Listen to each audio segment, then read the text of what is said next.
Hello, and good morning. How are we doing this morning? I hope that's all is well. I hope that we made it through the weekend with all blessings and safety. In fact, hope all family members are all and well. I hope everyone had a pretty good weekend, weather-wise, health-wise. My name is Exodus, and this is Exodus Automotive bringing you another video. Our car of the morning is a 2012 Nissan Murano with a 3.5. We are looking at valve cover gasket leaks and ignition coils and spark plug tune-up. Now this is our top side view of our Nissan Murano. Okay, this is a plastic shield cover here. We have our radiator. You see it's open. I drained it because I will be removing this radiator neck here. All right, so let's get started by removing these air filter housing components here and get a better gist of what is it that we're looking at. Okay, we're probably wondering, what is this I am looking at? This is your radiator filler neck. It is detachable. You want to remove it. You want to spray lubricant on this side of the hose and down here on this hose here, even on the little piece of the neck. This is a very brittle piece of ice. Yes, you have a 10mm bolt right here, and you have one more right here. They are 1/4 inch dry.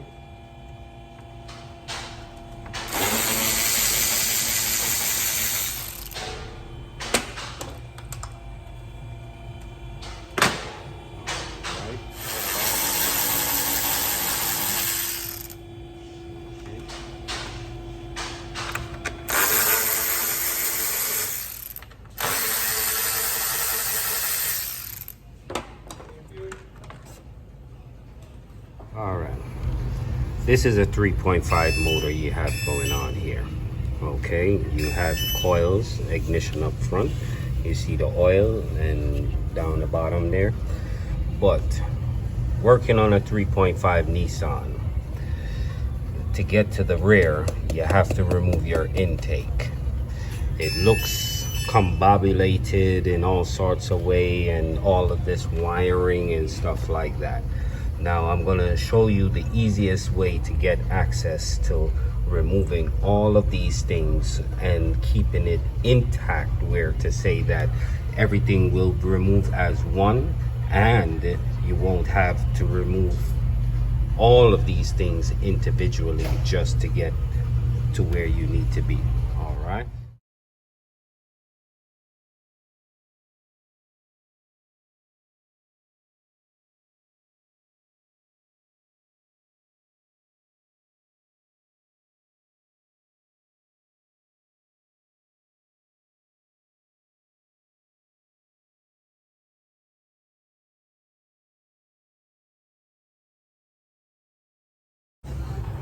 Okay, so you disconnect your mass airflow sensor.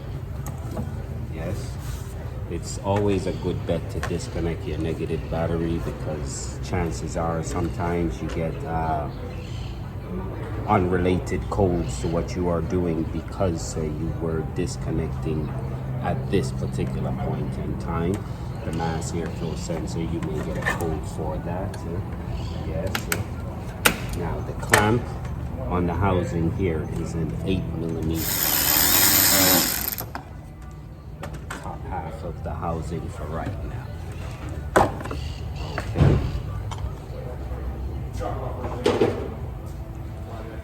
Your induction hose, you should have access to it now. You want to loosen that and also remove it. Let's try to come back to this one. Now he sits into a little piece there. Try turning it. It's very brittle, very brittle. Once you turn it, it should just slide right off. Yes. It goes to the airbox. See the airbox here? The same hose. That's why you just want to remove it. as one piece. Now that we have removed our air induction tube, we now can see the throttle body. I am going to remove the throttle body from the intake. It is important that we do not unplug the throttle body from the main wire harness. Memory will be lost. Also, there are coolant lines attached to it. So I am going to just put it to sit right here.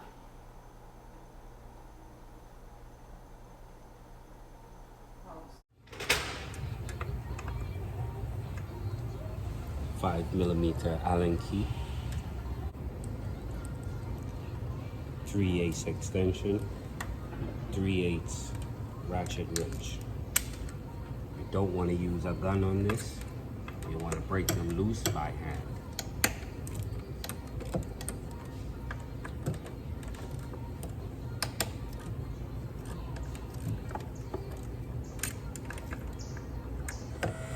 Save your life.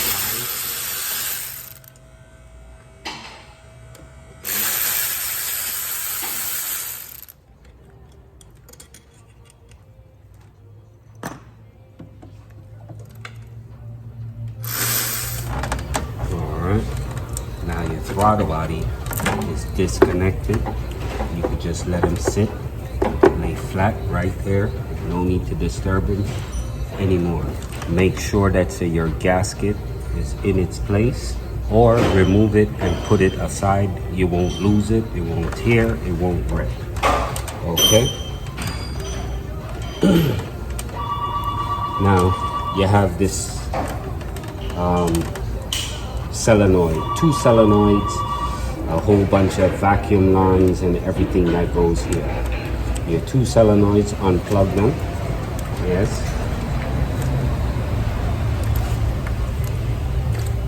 You have a third one, unplug it. Right now, you want to make sure that this top bracket piece with the three solenoids on them is able to be removed from the intake.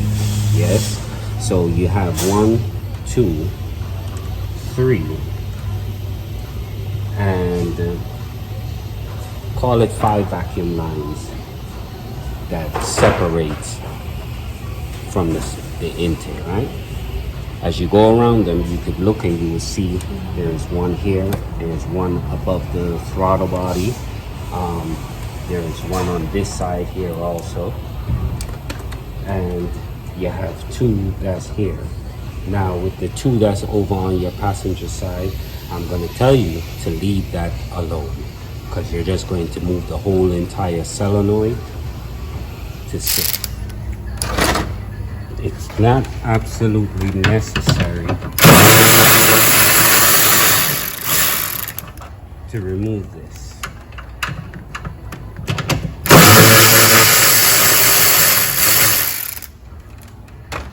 But if I am going to show you to do something correctly, I want you to be able to see as much as you possibly can. That is an extended reservoir for your master cylinder, your brake fluid reservoir. It has a 10mm here. You will be able to move him to the side like that. Put your 10 back, you won't lose it. Yes, and it has another 10 to a bracket. You're most definitely gonna want to move it. Just lean him to your side. Do not bend it. Just lean him to the side. Okay. So you have 2 10s for your solenoid pieces there. You have a vacuum line here. Comes free and pull. If not, the hose will break. But you're gonna, yes. Okay, if you follow my finger, same thing. I have another one right here. Okay, follow me now, follow me now. So you have a solenoid here also, 10mm. that one fold over.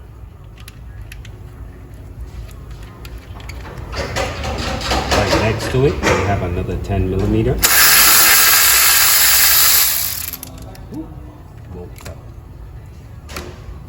Okay. So now we're on the right side of the intake. Yes. So we have this right here. There's a 10 millimeter to this vacuum line. Okay. Just move them to your side. Put the bolt back. Okay. So now you have everything with the exception of this guy here.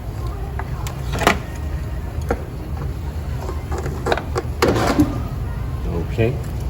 So now all of your vacuum lines are disconnected from the intake. Now you have this rail with all your vacuum lines on there. It uses a 10 millimeter here, a 10 millimeter here. This one here.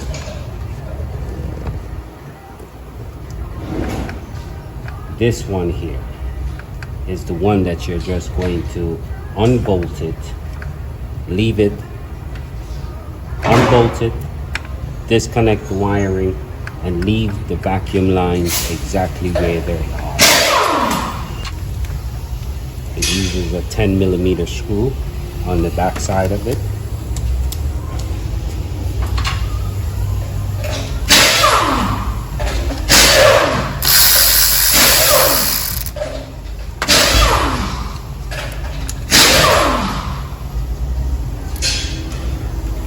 Just like that. So now all that's on this rail is free. You can loosen your 10 millimeter bolt down here.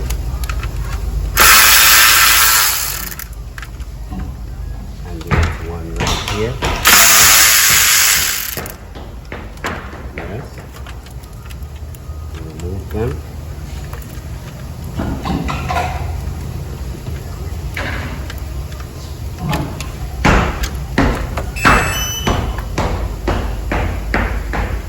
Free from the intake.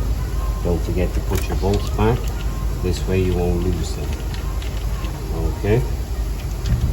Now, it is advisable for you to spray your intake bolt. Your intake manifold is plastic. 10 millimeter bolts. So you have 2 nuts and the rest are bolts. Yes. You want to spray them. So, PB blaster. On the back side of the intake, you have a vacuum line that goes to the brake booster. Your hand is not really going to get in here like this. So you're going to want to use a long, what they call it, needle nose pliers to get back there. A bracket that holds the power steering high pressure line to the intake. It uses a 13 millimeter bolt. It's on the right side back. If you follow your hand alongside the power steering pressure hose to that bracket, you have a 10 on the bracket that holds the power steering to the bracket, and you have a 13 that is right next to the 10 millimeter that holds the bracket to the intake. You're gonna want to get to that 13. So what you're going to use is a flex head 1/4 inch drive ratchet with a 13 millimeter. It's one of those that you don't see, so you just put your hand back there and you feel it. There's only one 13 back there, so once the socket sits on that, you should be good to go. That's just resting there. Everything else will be your 10 millimeter. You can start here, work your way across. Be careful of the nut. I just set it butterfinger.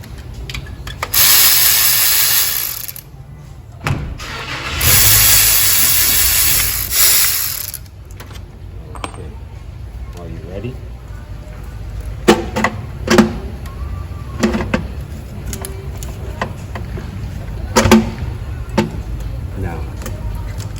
also have a PCV hose that's connected back here. I'm sorry I did not mention that earlier. What you want to do is to take off your intake hose from the booster. It will give you more room to get to that PCV breather hose from the back of the valve cover to the intake.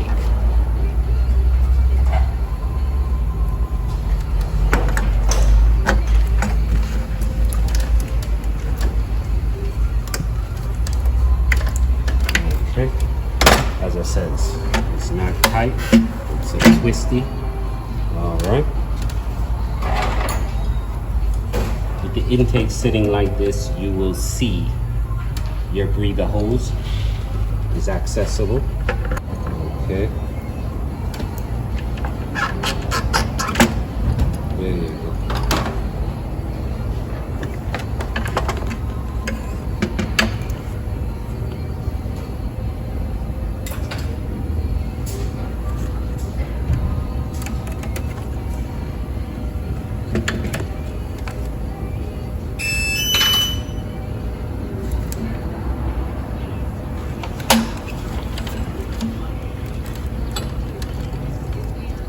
The line from the booster, the line from the PCV.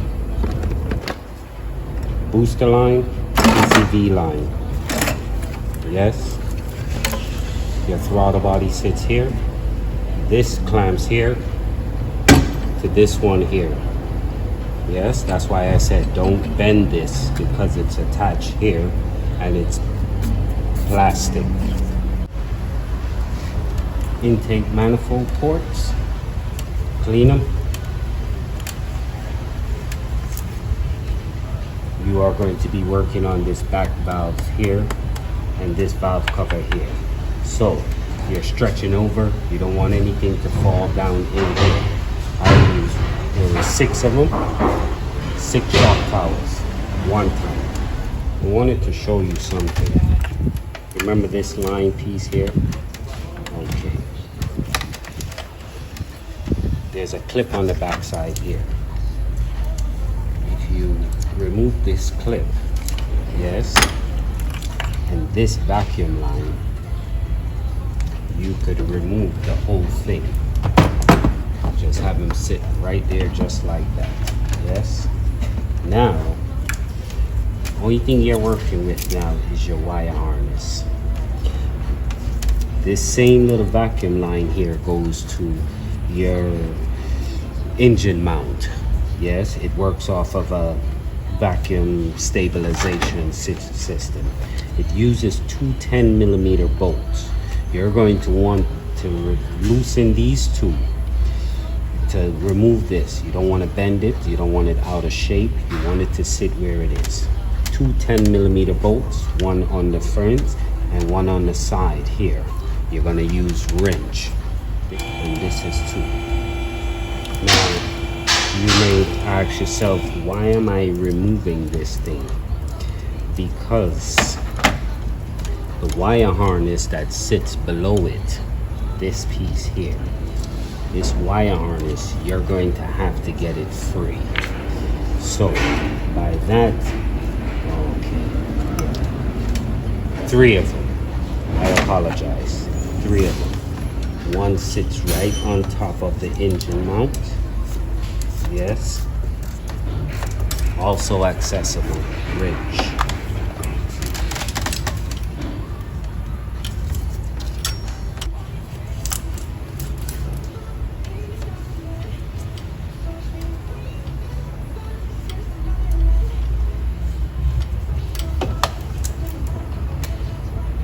Okay. Now we're gonna fight with this wire harness piece here. Yes, what you want it to do is that, so you want it to be able to come this way. Have 2 ground here. Yes, you want to pull that. You're going to pull the injector wires, the coils. Yes, everything that is attached to this wire harness in this section, you want to remove. Yes, sir. We are back. Let's loosen our valve cover. 10 millimeter, quarter-inch extension, 10 swivel. Just want to break them loose by hand. Remember, we are working with plastic.